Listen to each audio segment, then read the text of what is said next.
आखिर कौन थी महाभारत की 5 सबसे खूबसूरत स्त्रियां, जिनकी एक झलक के लिए भी तरसते थे लोग? आइए जानते हैं। महाभारत केवल एक युद्ध की कथा नहीं, बल्कि यह भारत की आत्मा की कहानी है।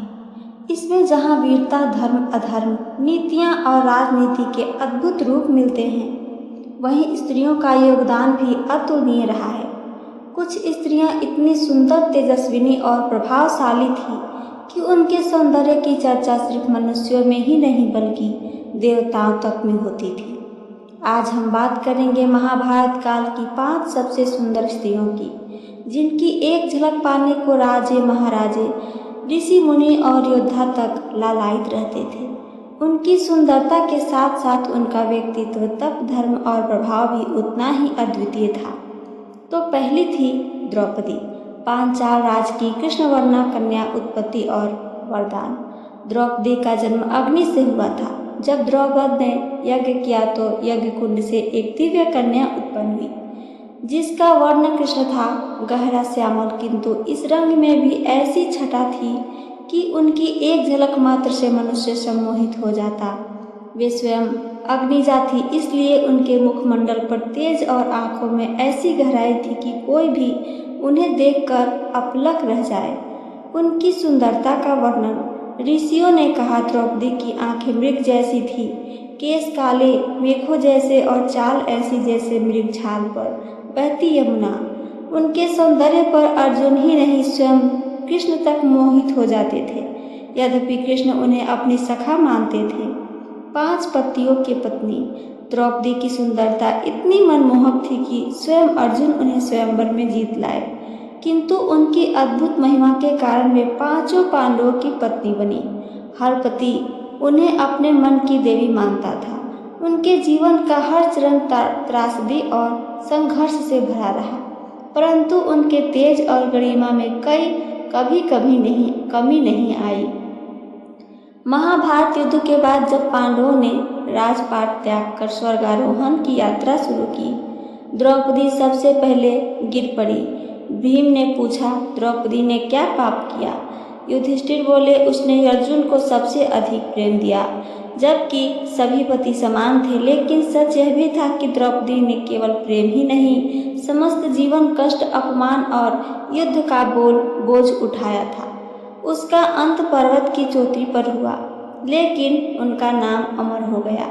वासुदेव कृष्ण की सखी द्रौपदी की सुंदरता के साथ साथ उनकी बुद्धिमत्ता और धर्म बुद्धि भी उतनी सराहनीय थी कि वे श्री कृष्ण की प्रिय सखी थीं और महाभारत के कई निर्णायक क्षणों में उनकी भूमिका रही। दूसरी सुभद्रा, मधुर मुस्कान और शांत सौंदर्य की मूर्ति, कृष्ण की बहन। सुभद्रा भगवान श्री कृष्ण और बलराम की बहन थी।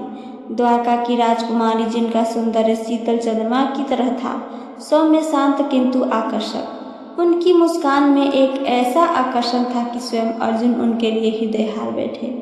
अर्जुन से प्रेम और विवाह।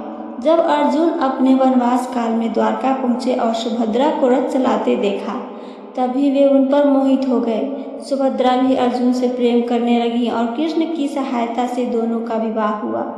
एक प्रेमिका, एक पत्नी, एक माँ। सुभद्रा न केवल अर्जुन की पत्नी थी, बल्कि महान योद्धा अभिमन्यु की माता भी थी। उनका प्रेममय स्वभाव, विनम्रता और स्नेह भाव उन्हें विशेष बनाता है। वे कभी राजनीति में नहीं रही, लेकिन उनका अस्तित्व अर्जुन और कृष्ण दोनों के जीवन में विशेष था।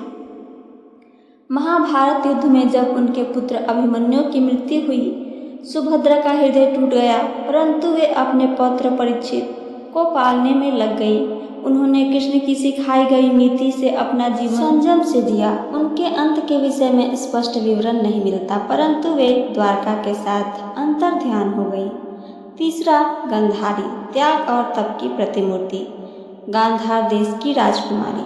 गांधारी गांधार की राजकुमारी थी, अत्यंत रूपवती और विदुषी। जब वे धृतराष्ट्र से विवाह करने आई और उन्हें ज्ञात हुआ कि उनका भावी पति नेत्रहीन है, तो उन्होंने आजीवन अपनी आंखों पर पट्टी बांध ली।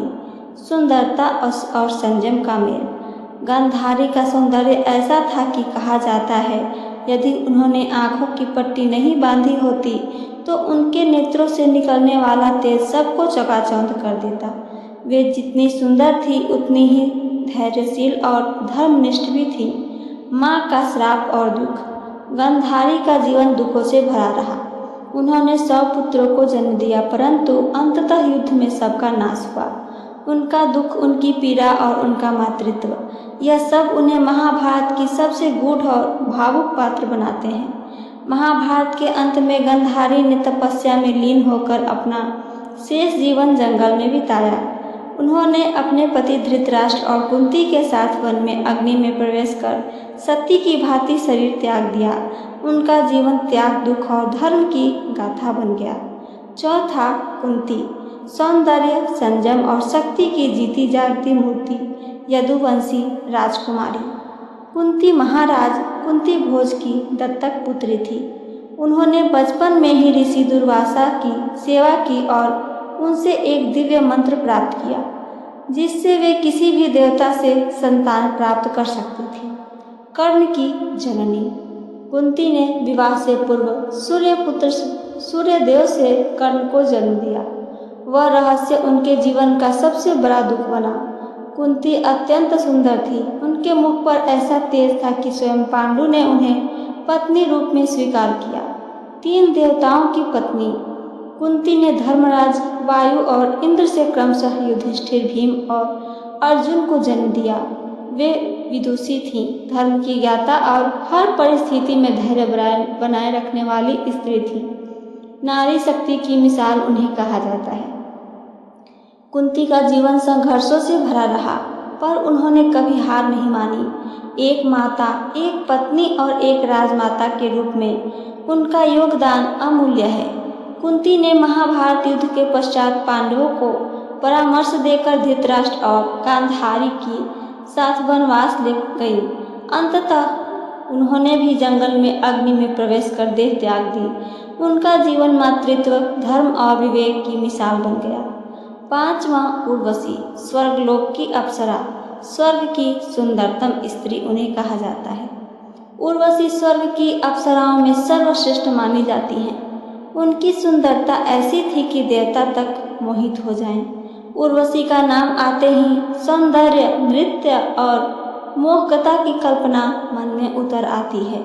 इंद्र सभा की शान। उर्वशी इंद्रदेव की सभा की शान थी।